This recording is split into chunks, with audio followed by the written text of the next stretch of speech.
एक दिन खूबसूरत जंगल में भालू बेनी बड़े खुश नजर आ रहे थे।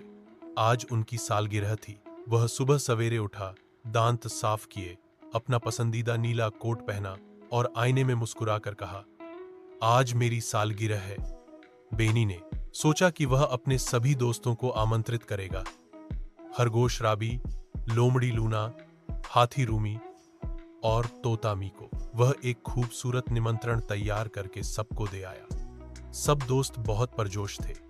राबी ने सालगिरह का केक बनाने का वादा किया, लूना ने गुब्बारे लाने का, रूमी ने जंगल में झूले लगाए और मिको ने गाने की प्रैक्टिस शुरू कर दी। बेनी पेड़ों के नीचे बैठकर इंतजार करने लगा, लेकिन वक्त गुजरता गया, कोई भी नहीं आया। बेनी की आंखों में आंसू आ गए। जैसे ही सूरज छिपने लगा, अचानक दूर से गाने की आवाज आई, जन्मदिन मुबारक हो बेनी। बेनी हैरान हो गया। सब दोस्त पेड़ों के पीछे से निकल आए।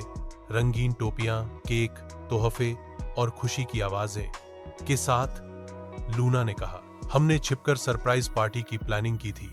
बेनी खुशी से झूमने लगा। सबने मिलकर गाना गाया, केक काटा, झूले झूले और तोहफे दिए। सबसे खास तोहफा राबी का दिल से लिखा कार्ड था। प्यारे बिनी, तुम एक सच्चे दोस्त हो। तुम्हारी मुस्कुराहट हम सबके लिए खुशी लाती है। बिनी ने सबका शुक्रिया अदा किया और कहा, दोस्ती सबसे बड़ा तोहफा है।